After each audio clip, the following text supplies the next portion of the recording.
Friends, so in this lecture we are going to create a REST service for the user authentication.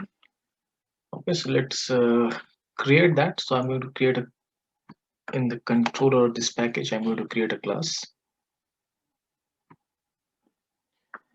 and I can let's name it. We can call it authentication controller.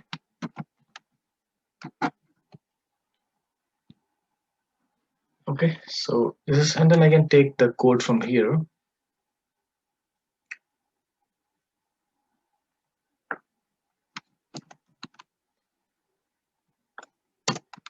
So what we are doing, we are just doing a cross origin. So we need this because this application, so we are making this Spring Boot applications that will be our application will be hosted in the Tomcat, right? It's a one server, but the request doesn't come directly to this server from the web browser. From the web browser we will make the request to the Angular application that will be hosted in one web server, right?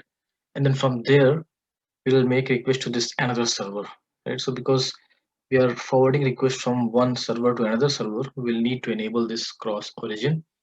Otherwise, because of the CORS, cross origin resource sharing CORS things, it won't be able to access this, right? So you can read more on the CORS thing, CORS, but we'll need to enable this cross origin. We want to specify here what are the allowed origins, and we'll also specify the time period for how long it should be, the request should be allowed. So that's the cross origin. And then we are specifying this, that this class is going to be a REST controller, right? So we'll mark this and the request mapping. So any methods which we want to specify in this class, this will be the default path for them. And then if you want to add more, then you can, for any specific method which we specify here, we can append like more path into that. Okay, so let me resolve this imports. I did a Control Shift O and it automatically imports.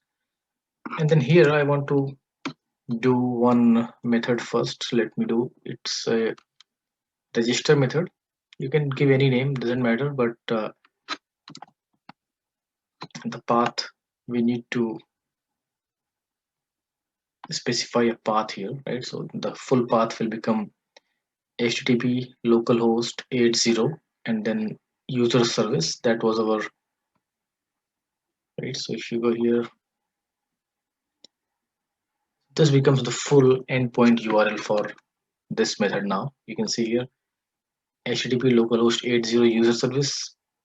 Up to here was the becomes the base URL for this application, and then token slash token and generate token.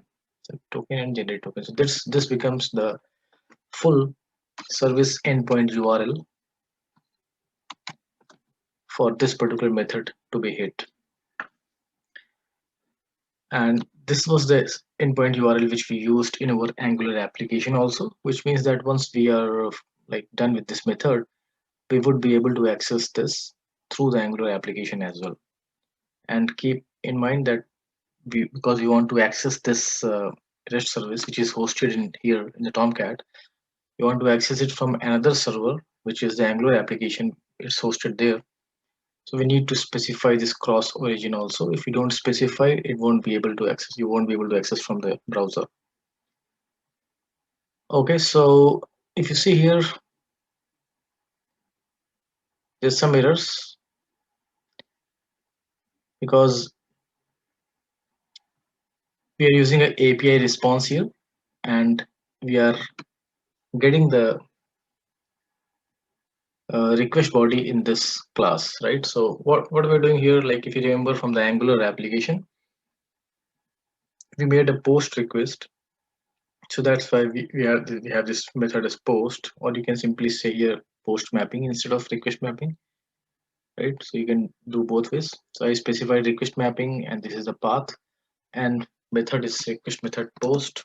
So this is fine, and then whatever in the post method, whatever we are sending in the HTTP body, we want to store that in the login user. So if you remember, in the Angular application we sent, this is the Angular application, and you can see that this login payload that we are sending here as the body of this HTTP post method.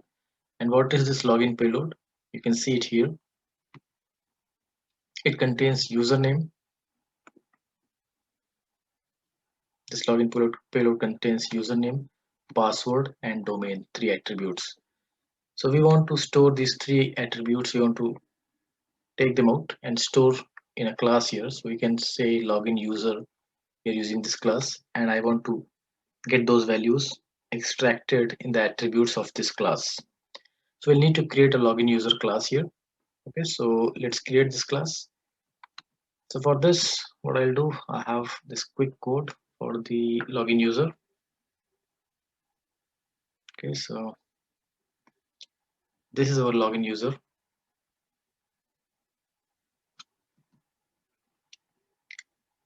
Okay, username, password, and domain, those three attributes, because in the Angular application, if you see, we are sending these three things, so we want to store them here. So what I'll do, I'll create a package first. Let me quickly create a package. I can say dev cloud group dot ojo, and here I want to create a login user.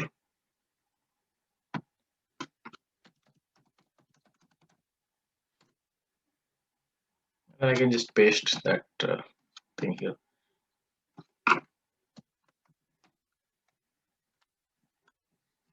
Okay, and then because we did not specify a package here, that's why it's complaining. So we can specify that package too.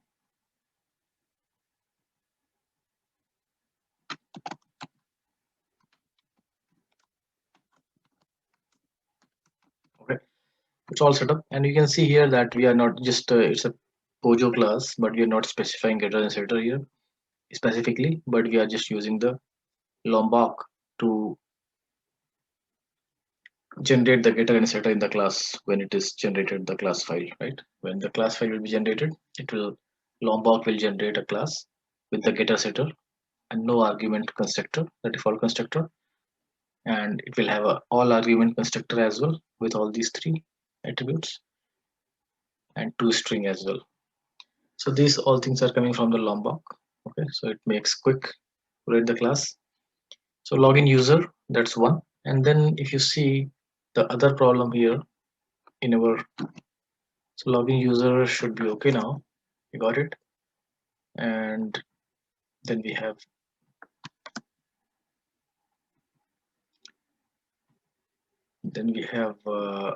this auth token and API response.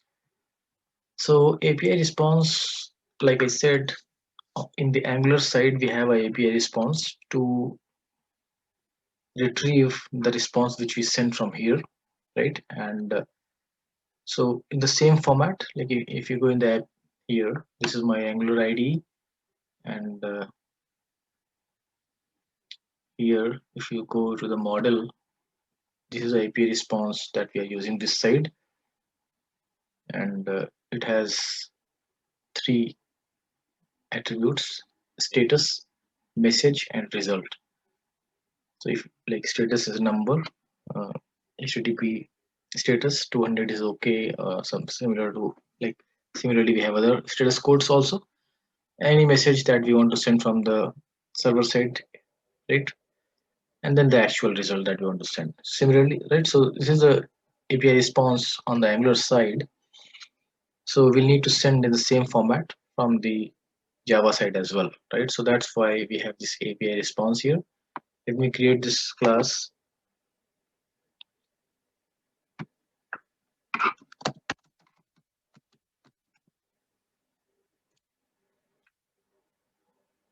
Okay, and then I have copied the code here. So this is our API response code.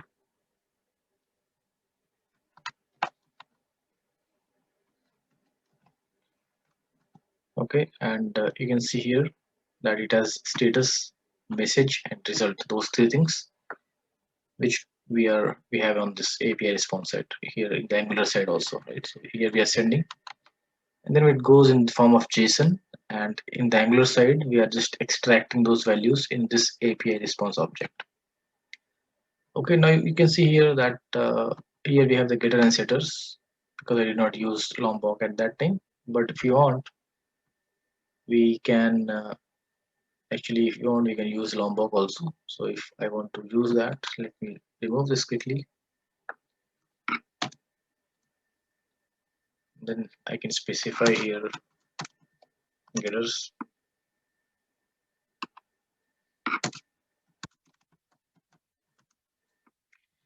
getter setter, and a no argument constructor.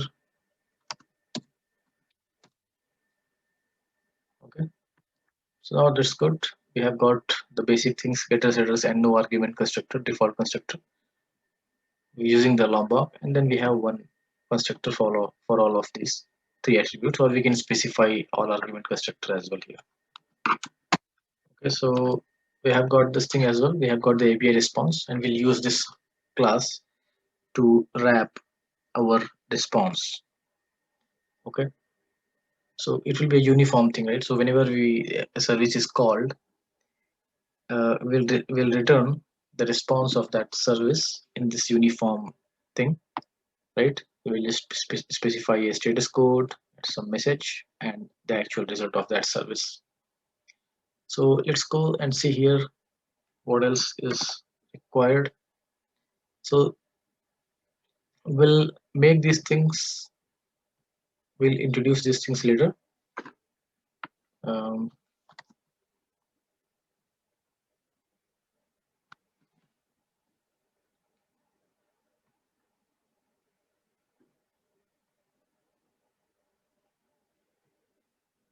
so this is the API response. It has got the dependency now. We imported it here. Now the only problem is that logger. So we'll introduce that also. For the time being, let's just write system.out.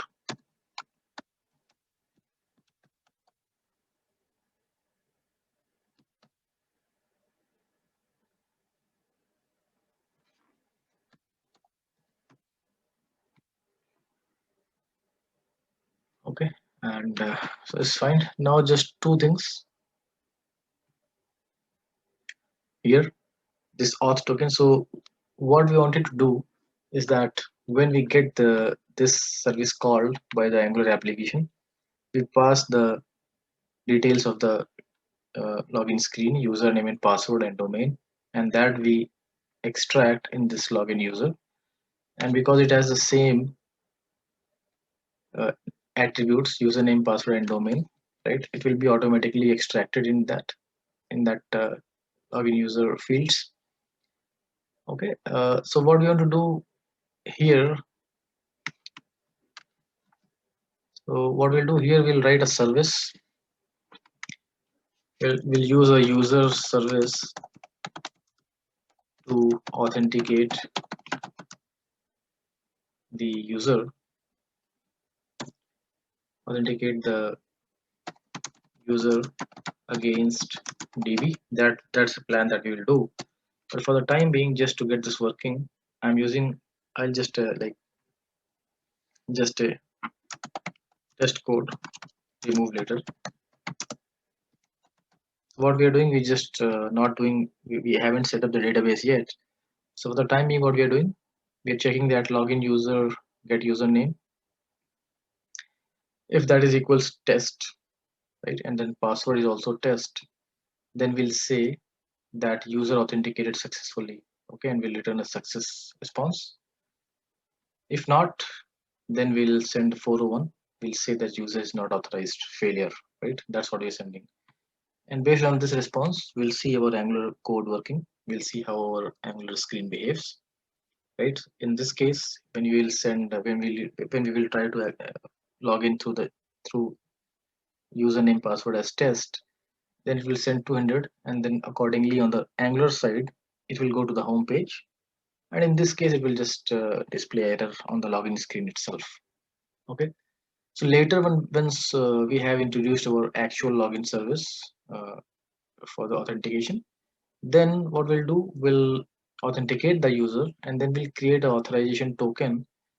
In the authorization token, we will send the user details and a token as well, right? If the user is successfully authenticated, we'll generate a token, and that token and the user details will be sent in this auth token uh, object. And then on the Angular side, the client side, we will use that token to make any subsequent request to the server, right? And then for every request, every subsequent request, that token will be verified on the server side to make sure that this user was already authenticated and authorizing without doing any further authentication. Okay, so we'll come to that later, but for the time being, let's say that I'm just saying that I'm sending back a string, right? And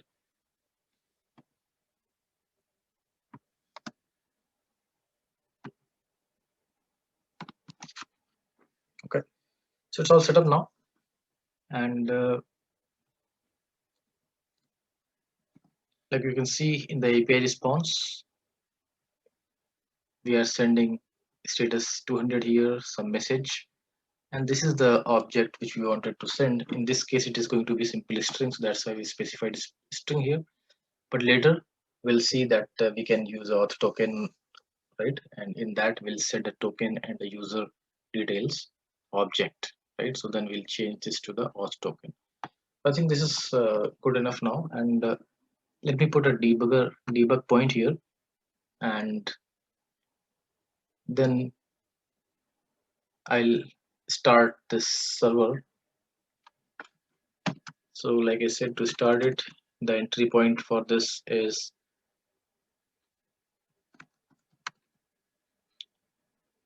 this application. This is the entry point, Spring Boot application. If you start it, I'll start it as debug as Java application.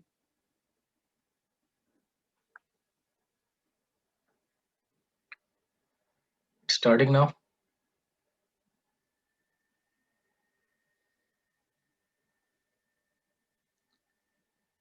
Okay, so it has started, and let's open this controller, REST controller one more time, authentication controller. Just want to make sure that the service endpoint URL on the client side is correct to access this thing. So for this method, like I already mentioned, it should be like this: HTTP localhost 80, then user service, because that's what we have in the application or properties. If you remember, we have the context path as user service. So because of that, HTTP colon localhost 80 and user service, that becomes up to here becomes the base URL. And then for this particular controller, we have slash token, and then on this method, generate token. So token slash generate. So this becomes our service endpoint URL for this particular method. Okay, so it's all started. Let's go to the Angular application, and I'll just make sure once more in the auth-service.ts we are using the same here. So HTTP localhost 80 user service token generate token. So same thing here, and a post method. We are doing a HTTP post method, right? On this side, this register method is also for a HTTP post. So I think this is good. Now, when we make the call on this server from this Angular application, we have got this service already running there. You should be able to find, it should be able to reach this code, and depending upon the user details, it will return this or this. Okay, so let me put points here, and let me go to the Angular application and start the application.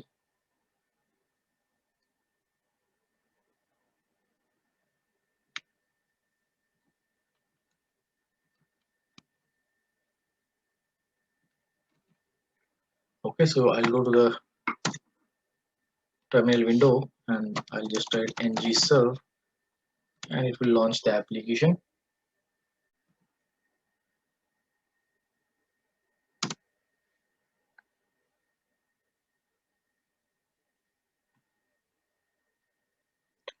Okay, so our Angular application is running, and we are here. Let me go to the login page, and if we put here, let's just say something.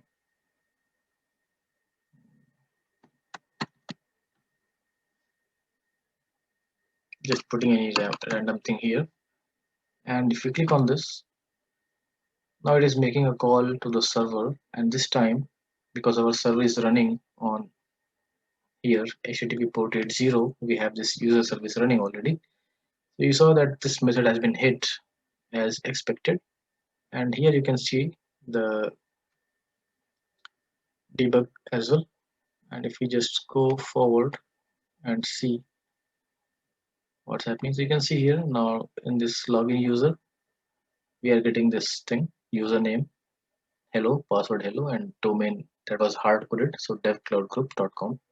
It's coming here, and we got our login user created. Okay, so now if you see here, because we are checking that if the username is test, then only we return API response as 200 and success. In this case, no, so it will not go here, but it will go here 401 and user not authorized. So if we resume this and then we go to the browser, then we can see here user not authorized method, because that's what we are sending from here. This is a message we are sending in the response. Okay, and status code is 401, so that's what we got on the Angular side. And then in the Angular side, if you see here when we are making the call to the service and we are subscribing, then we are saying that if the status is 200, then go here. In this case it was 401, status was 401. This in this case, that's what we said. So in this case it will go to this block and it will say console.log server error. We set this true, and then error message is data message, whatever message we sent. And we sent in this case this message user not authorized. So that will be set to the error message, and that error message is being shown on the login component.html here in the red color. So that's why we are seeing this user not authorized. Okay, so now we'll also see a success case. So let's say if we are saying test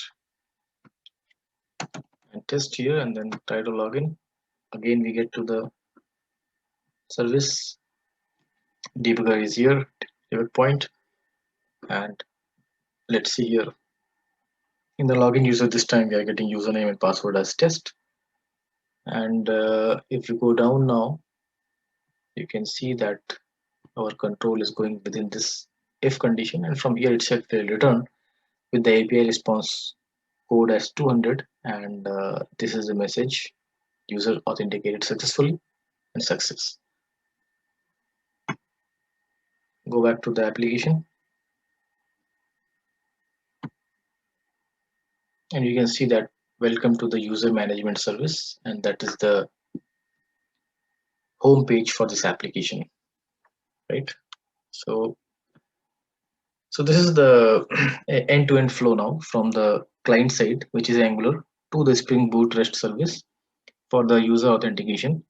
We have a login screen where we entered our username and password, and then when we submit, the request goes to the Spring Boot service, and there we have the authentication service here, authentication controller, right? This is our REST service, and here we have a handler method where we are doing the handling what we want to do with that login details. Currently we just put a test method here, that we are simply saying that if username password is test, then send a response 200. Okay, otherwise send a 401 user not authorized. But later, so I think this is the end of this session, and in the next lecture what we'll do, we'll put the actual code here. We'll create a service, and that service a user service, and the user service will talk to the database to do the authentication against the DB. Okay, so thanks for joining this lecture, guys, and see you shortly.